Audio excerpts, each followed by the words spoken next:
Hello. We finally got Kyle to be in one of our videos. Yes, I'm finally appearing in an Alex Lynch YouTube video for once. Because he watched the movie that I requested him to watch for us to review. Yeah. He didn't watch Dementia 13 or any of the Beverly Hills Cop movies. Yeah, I didn't have time for that, but I made my time to watch Twister, so now I'm finally here and we can finally talk about it. Because I forced him to watch Twister. I was held against my will. Yeah. Yeah, it wasn't fun, so. So we're going to talk about both Twister and Twisters. So let's get right into it by talking about, well, the first one.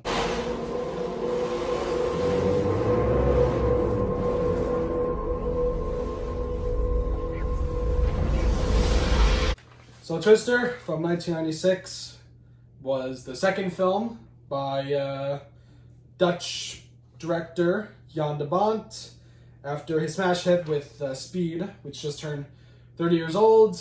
Great film, amazing action film, best Die Hard ripoff. And it's funny because he was the cinematographer for Die Hard. Oh, really? Yeah, Oh. He was a cinematographer in a lot of movies. He would also do Hunt for Red October, which is what John McTiernan did after Die Hard. That's what he mostly was. And then after Speed was such a hit, he signed on to make the Godzilla film for TriStar. It was gonna be, I think it was either gonna be Godzilla or Godzilla versus the Griffin. But that was gonna be the antagonist anyway. It probably would have been a way better Godzilla film than the one we got. It was going to have Stan Winston, his special effects. Yeah. Would have been amazing if they did that, considering the work they did for Jurassic Park. Yeah. And even Aliens, but really sucked that didn't end up happening. Yeah, we would have gotten probably a great Godzilla film. We probably would have been true to the character. Yeah. A lot more true. But, studio interference and, I think the budget was getting way too out of hand. Yeah. Probably because maybe they were not just doing, it wasn't just Godzilla, it was, it was going to be it was supposed to be a creature that was shape-shifting into other things. Yeah. The one we did end up getting had a pretty low budget, but yeah, hence why the CGI looks like shit. Unfortunately. But that didn't end up happening. So instead, he was picked by Amblin Entertainment to make this film this was something that they wanted to do on their own because Jurassic Park comes out, big hit, big technological breakthrough with computer graphics, and so they wanted to do something else, big effects heavy, and they wanted to do another environmental disaster film like Earthquake from the 70s or The Towering Inferno. They thought, let's do a tornado movie, and so this is where Twister came up with, and then they told ILM people to create a demo of a CGI tornado. They shot it. It's the shot that they used for the trailer with the POV from the truck, and then a tractor tire comes right at the window, and so Spielberg, Frank Marshall, Kathleen Kennedy, because she ruined Star Wars. They viewed it and they were like, "Oh my God, this is great! We're gonna greenlight this movie." And they were looking through a lot of directors, and they picked Jan de Bont, and this was his second film, which was the Godzilla movie. But I think this is overall a pretty good movie. They got Michael Crichton, who also did Jurassic Park, to write the movie, which is why there's some Jurassic Park parallels to it. Definitely some in the film. We'll talk about it later as we go through maybe the cast. Yeah. Michael Crichton, after Jurassic Park, his popularity kind of blew up as an author. They started adapting some of his books, like the movie Congo, which was also not by Amblin Entertainment and Spielberg, but it still had Frank Marshall and Kathleen Kennedy. They worked on this movie. You ever heard of this movie? Yeah. Congo was supposed to be great. Haven't seen it, but heard a lot of good things about it. He also did another great TV series called Westworld, which is amazing. Which was originally a movie before. But yeah, he was briefly in high demand because of how big Jurassic Park was. Yeah. And so, Spielberg and the rest, they hired him to write a script, I think, with his wife at the time. And, this is what they came up with. So, let's get right into kind of the cast of the movie that it's not everyone, but this is just like what I wrote. So yeah, Bill Paxton. He was mostly in James Cameron stuff like the Terminator.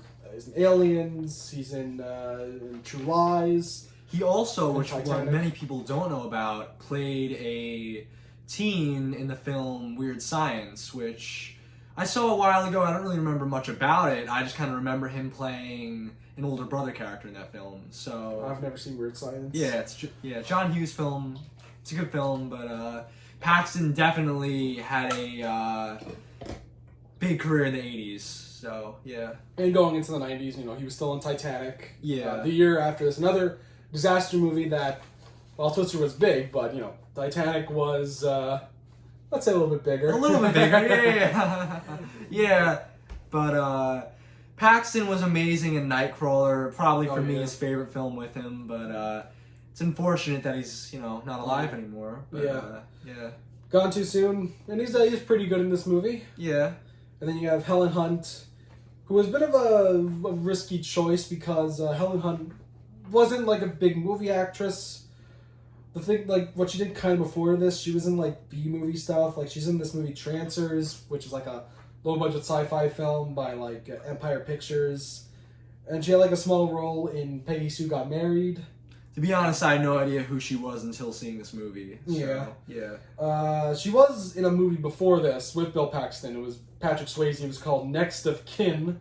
It's like a western, and but it kind of works because they have chemistry in this because them knowing each other.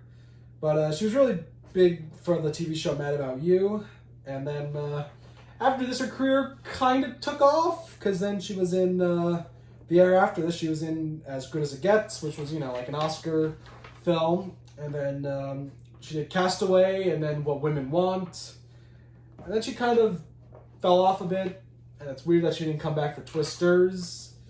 I mean, they could have brought her back, but I guess she didn't want to come. So I don't know. Maybe I'll put some reason. I'll edit some reason in post.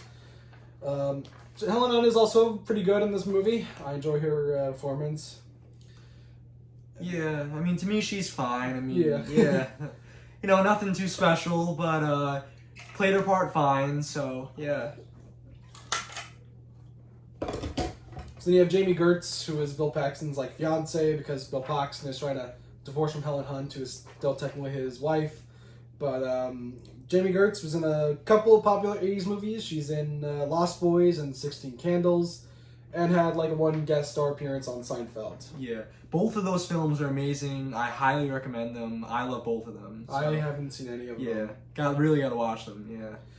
And so then you have Carrie Elways as the rival. More advanced corporate, tornado chaser, bad guy of the film. And Carrie Elways, I mean, he's been in a lot. His most famous film is probably Princess Bride. Yeah. And then that's what he's. Overall, he's in a lot of good stuff. And then he has this assistant with him called, his name is the actor is Zach. Was it Grenier? But anyway, he is better known for playing Ed Norton's boss in Fight Club. And we'd also reunite with David Fincher again to be in Zodiac. And, he's a character actor. You see his face and then you'll go, that's Ed Norton's boss from Fight Club. Yeah. You recognize him, but you may not know his name. Yeah. And so then, the team members of Helen Hunt's Tornado Chaser group, you got Philip Seymour Hoffman, very... he was in stuff. The biggest film that he was in before this was Scent of a Woman, but wasn't a big part. And actually, so this film came out only a few months after starring in 8 Ball, Paul Thomas Anderson's debut. Yeah. But he still wasn't the well-respected actor for Capote as he was. And, even in this movie, it's one of the few roles, it's the only time he kind of played this comic relief role. Well, he had a similar kind of role in Along Came Polly, which is a shitty movie, but he's always, he's good in everything he's in. So even, playing a washed-up theater kid in that movie, he's still hilarious. Another actor you got is Alan Ruck, who is better known for being in Ferris Bueller's Day Off, or I kind of just know him from Star Trek Generations because I've never seen Ferris Bueller's Day Off. And he's in the movie. Todd Field, who who was in stuff. He was also who would go on to be in another Jan de Bont film. He was in the remake of The Haunting, which no one likes. He would also be in Eyes Wide Shut, and he would go on to direct popular films such as Little Children and Tar. He was never the biggest. He was never he was an actor, but he was never like the biggest. Like he never played like the big principal characters. He was always a supporting role, and same thing he is in this. Then you got Joey Slotnick, who was in that terrible Ethan Coen film, Drive Away Dolls. That film was awful, yeah. So he's in this. Yeah. Then you have Jeremy Davis, who was the translator in Saving Private Ryan. I couldn't catch him in this film. Anthony Rapp was in this. And this is after when he was like in films like School Ties and Dazing Confused, which both co-star with Ben Affleck in those movies. And then also like Philip Seymour Hoffman, the same year Anthony Rapp was in Rent. Rent debuted in January of 1996. But I don't know what he was in this movie. Do you even remember what he was? I don't even really remember seeing his face in it. So yeah, me too. Yeah. And the last notable actor was a young Alexa Penavega. That's not really what her original name was. This is like she just kind of merged her maiden name and married name. I forgot what it was. I think it was Alexa Vega before. Oh. But she plays young Helen Hunt in this movie. In the opening, when her father dies, and that's how the movie kind of opens up. Which I should say is that's how the teaser trailer was. It wasn't like they didn't show all of it. The teaser trailer was kind of like they showed the opening of the movie, but would constantly cut to black because it's a teaser. Teasers can't show everything. Right, they were kind of trying to hide the film, so. But this is kind of something that I feel like 90s movies kind of did. They didn't really show that much. Well, I mean, the marketing for the 1998 Godzilla movie was pretty much the same thing. Like, they wouldn't actually show Godzilla. They would just show hints of him showing his, feet, and the slogan was, bigger is better, so they really just wanted you to go to that movie if you wanted to see what Godzilla looked like. But, kind of leads to my whole point about Twister is that, it's a very... very 1990s blockbuster movie that, come out in the summer and then there would just be thousands of VHS copies of this on the shelves at Blockbuster. Twister is just one of those movies, and this is 1996, so, you had, it was like this, you had the first Mission Impossible movie with Tom Cruise, then you had, Independence Day. It's like, that feels like the three big, blockbuster movies of 1996. You also had The Rock, but that was more of an R-rated action movie for adults. Yeah. But this, Mission Impossible, Independence Day, those were the big blockbusters that everyone could go and see and enjoy. Yeah. Because it's all spectacle, and that's what Twister kind of is. It's a big dumb spectacle movie, and it's fun. What are your thoughts overall? It's a fun movie. Is it great? No, but it's entertaining. It's just something to mindlessly watch while eating popcorn. That's really the best way to describe it. It's nothing. Don't expect good characters or a good story or whatever. It's just mindless action, really. So it's another movie to I don't know. It doesn't really have a message about to not play with science. Seeing how this is Michael Crichton, and he made Jurassic Park, which is about not to mess with science. Even though Twister, what would you say? Twister's kind of what do you think? I don't know. Is there a message to it? I mean, not really. No, it doesn't really have at least one that's clear. So yeah. All I can think of is to not. To always know to never underestimate, nature. Yeah, I guess so. Yeah. When's it gonna be enough, huh? How close do you have to get? Talk to me. Joe, things go wrong. You can't explain it. You can't predict it. Killing yourself won't bring your dad back. A tornado can just happen any minute. Yeah. I'll admit, some of the logic for for tornadoes doesn't make sense because There are scenes that people, they hide in basements, which is smart to do. But these people, I don't know why people think this, is that you can hide under a bridge during a tornado. When that doesn't work, because there's still like a ventilation, or it's like air can still get in there and go out. It's like it's the same problem with Man of Steel. Like all those people on that highway that hide under the underpass, they're all stupid. And like I know Jonathan dies, but he wasn't under. But realistically, everyone besides Superman should have died under that bridge, including Ma Kent, and we can kind of assume that everyone survived because Ma Kent, is still alive later in the movie. But hiding under bridges is stupid, and the whole point is that like both Bill Paxton and Helen Hunt should have died twice in the. There's really no logic in the movie. They literally drive into the tornado at the end. They should be dead. But I mean, of course, it's a movie, and they're gonna survive. And they go inside the tornado. They're inside of it, and they survive somehow. All because of like they set up how Helen Hunt's like, either one of them they said like, oh, wouldn't it be great to go inside a tornado? And it's like, I don't think you would see shit. Yeah. It's just nothing but it's nothing but a bunch of like debris and objects. Exactly. It's like I don't know. I don't know how accurate really it depicts tornadoes. I just know that hiding under a bridge does not work, and you would die. Yeah. They should have been dead a lot earlier in the film. Also, I don't think tornadoes growl.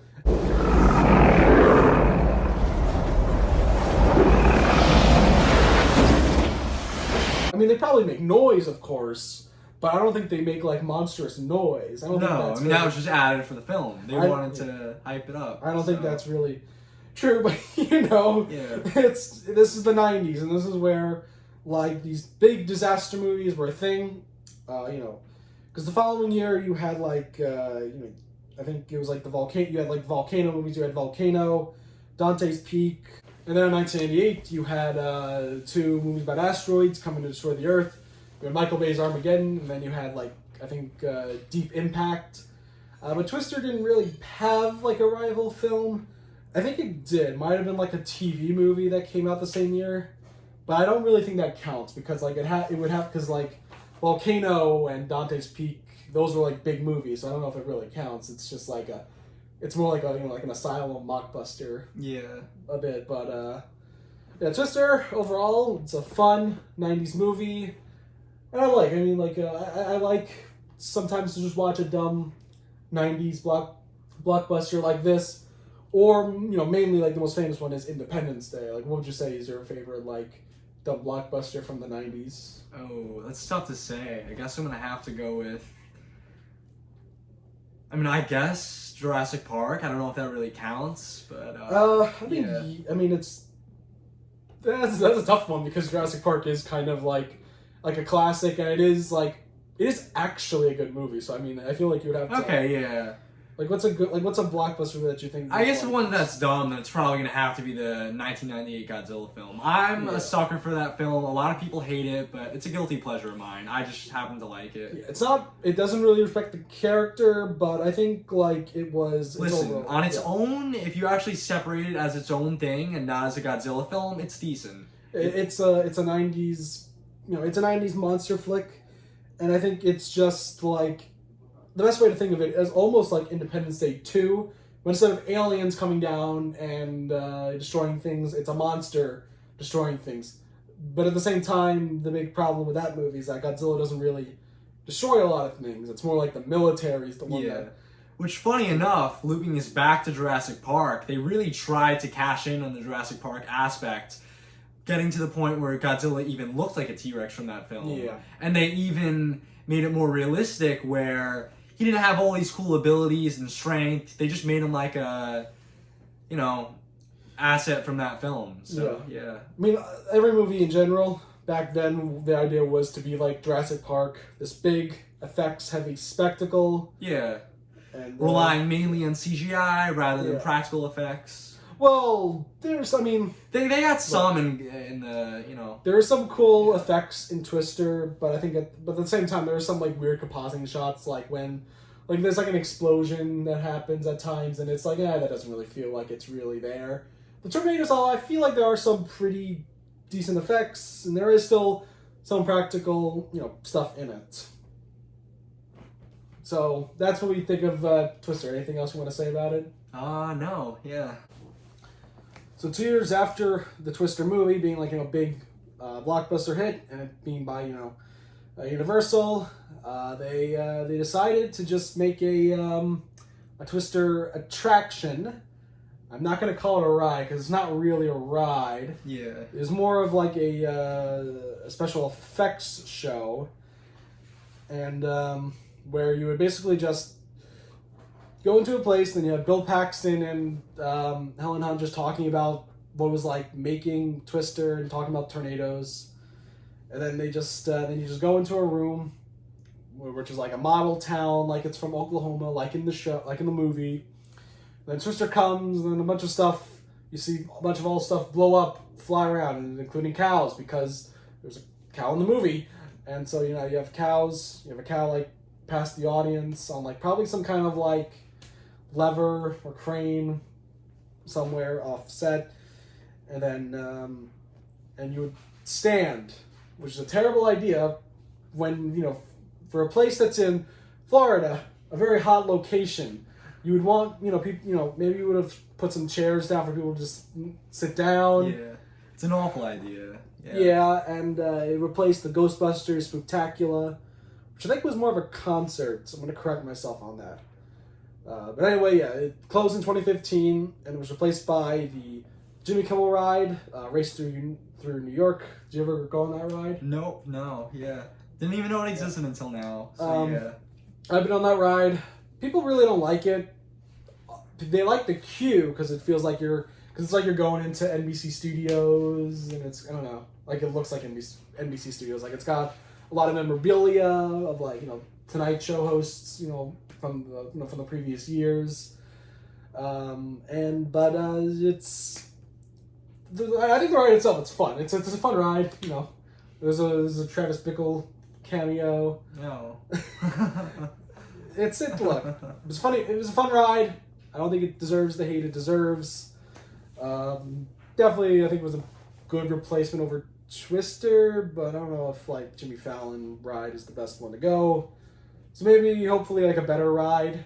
Maybe with the new Twister movie being a bit of a hit, maybe Universal will do a new Twister attraction, like a better one, a more like simulator-esque ride of like, you going through like an actual tornado event and like.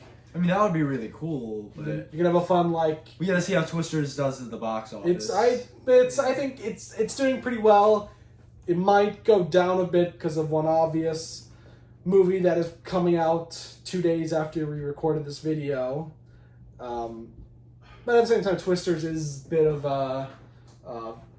it's a more PG-13. It's more of accessible to like, families. That other movie coming out isn't really kid-friendly, so yeah. But hopefully, Twisters will have its own attraction too. So after years of multiple people coming and going, Helen Hunt, I think, wanted to direct a sequel and maybe star, and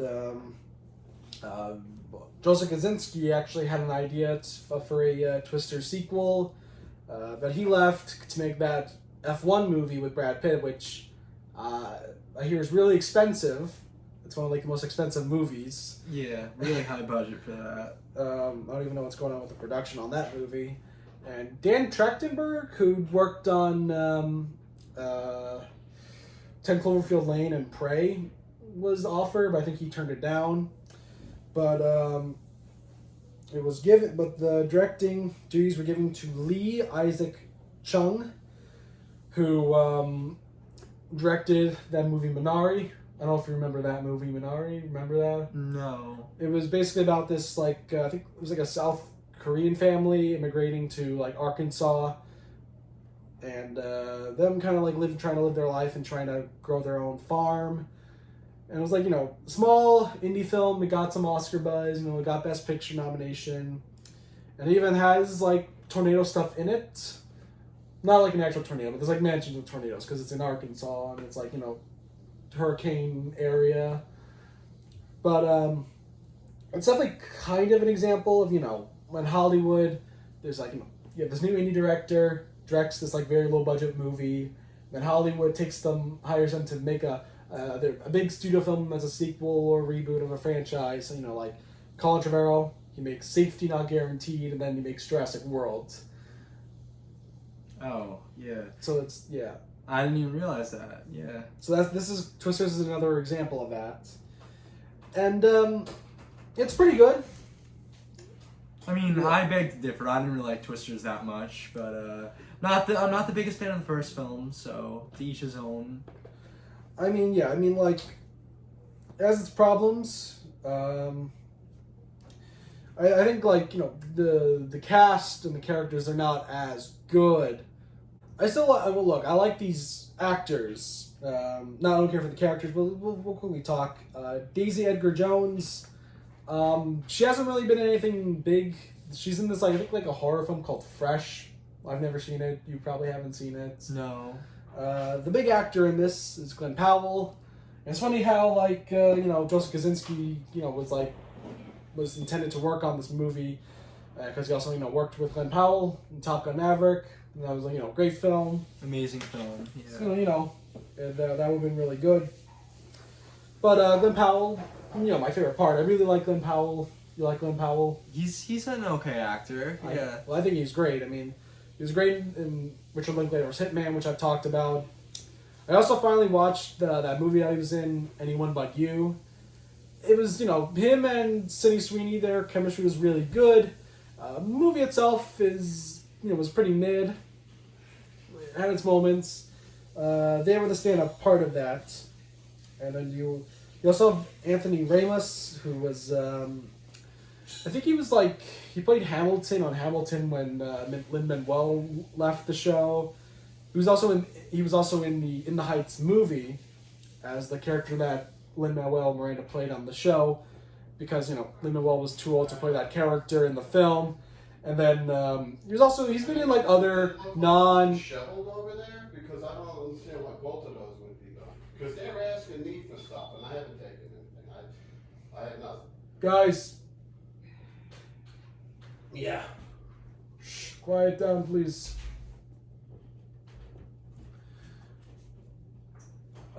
He's also been in other stuff that's not musically theater related. He was also in he had a small role in Godzilla King of the Monsters as one of O'Shea Jackson's military group people. And then he was also in the last Transformer movie, Transformers. It was Rise of the Beasts. He's the main character in that. So I like him. Like seeing him in stuff. You also have Brandon Pereira, who is also kind of an up and coming actor. He was also in he was in Jordan Peele's Nope, which was very good. And then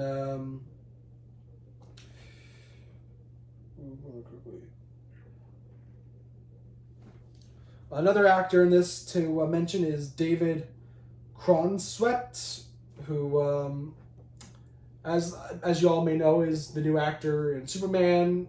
Superman Legacy is coming out next year.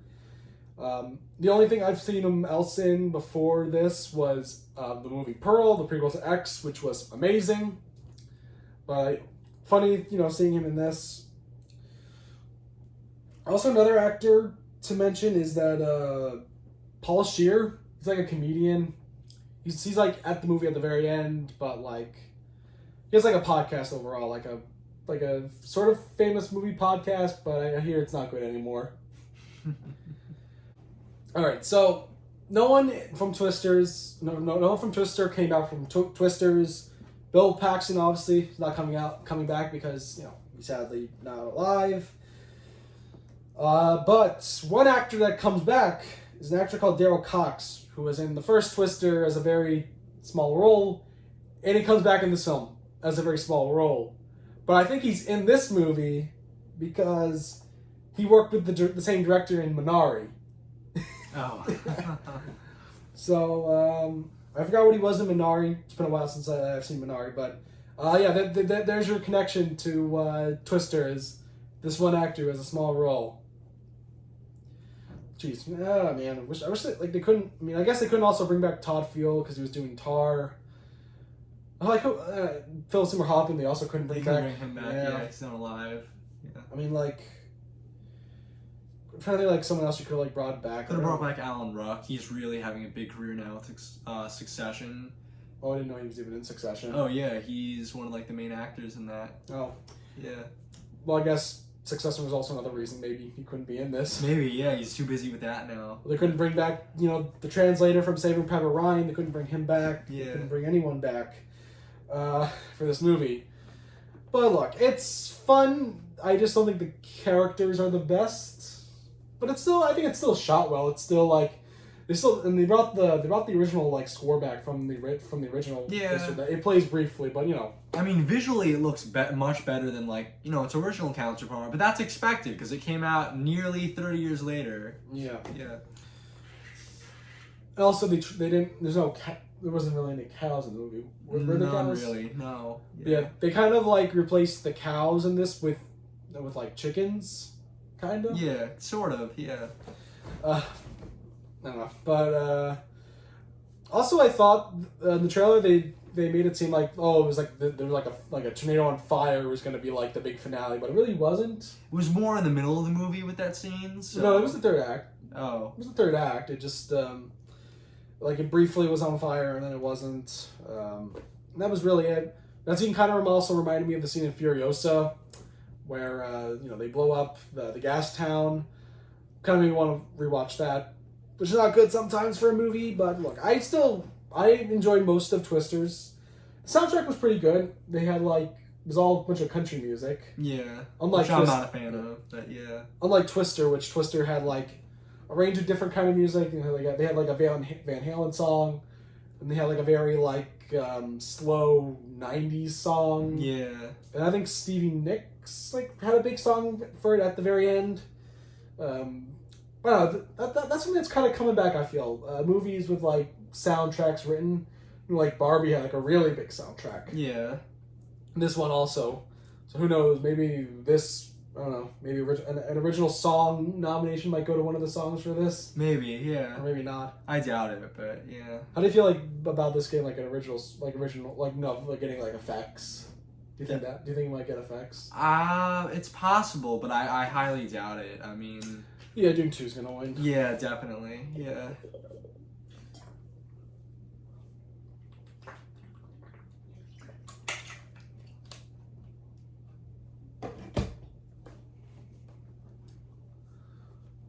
But overall, it's pretty cool at times. I do kind of like how the ending is like everyone they're trying to like save everyone, because like I kind of might have left the theater for this. Like there's this whole thing where the Anthony Ramos character, like what is he like they're not really they're not really like helping people or something. Yeah. Can you explain that more? Well, they weren't really helping people, but then all of a sudden they kind of start getting people into the theater and. Oh no, I'm talking like the whole like conflict with like Anthony Ramos is like he's in contract with some other guy to like create more land or something. Oh, I don't remember that. I don't know. I wasn't paying attention for part of it, so. Yeah. But the movie theater scene was fun. Kind of actually reminded me of a music video for Godzilla '98. Another connection to that, where it's like Godzilla like stomps into the theater and like the theater starts to like drowning and all that. Yeah, that was a pretty cool scene. It's also a nice callback to the original film, because that also had a movie theater scene. But that scene took place in an outdoor theater, but same kind of thing, So. Do you think they should have played The Shining instead of? No, that would have been too much, Oh, they played The Shining. Yeah, they did it in the first one. They didn't really have to do it in this one, so. It was kind of cool in the original how like the tornado comes and like they take the screen away just at that part where Jack Nicholson has his face and does the here's Johnny line. Yeah. That was kind of cool. Yeah. But overall, Twister's not as good as Twister, but look, it's a fun movie. I think overall, like 2024, when it comes to like sequels to movies, to classic films, like they've been surprisingly good. Like I've said, I think Bad Boys 4 was surprisingly good. Beverly Hills Cop 4 was pretty good, and this was pretty good. Like it didn't feel like it ruined the legacy of the original film. Overall, I think like this has been a great year for movies in terms of just like not everything being terrible. The only movie that I think, like, the only movie that people hate is really just Madam Web, and that Rebel Moon Part 2, which I have seen, but I think that's bad. But, yeah. I mean, hopefully this year ends up ending strong. We have Gladiator 2, which is really going to ruin the first one. So, yeah. Yeah, Gladiator 2 is as good as Bad Boys 4 and the Beverly Hills Cop 4. But, anyway, yeah, Twisters is great. So, thank you guys very much for watching this video, and keep a lookout for more videos by hitting the notification button and subscribe, and see what comes next. All right.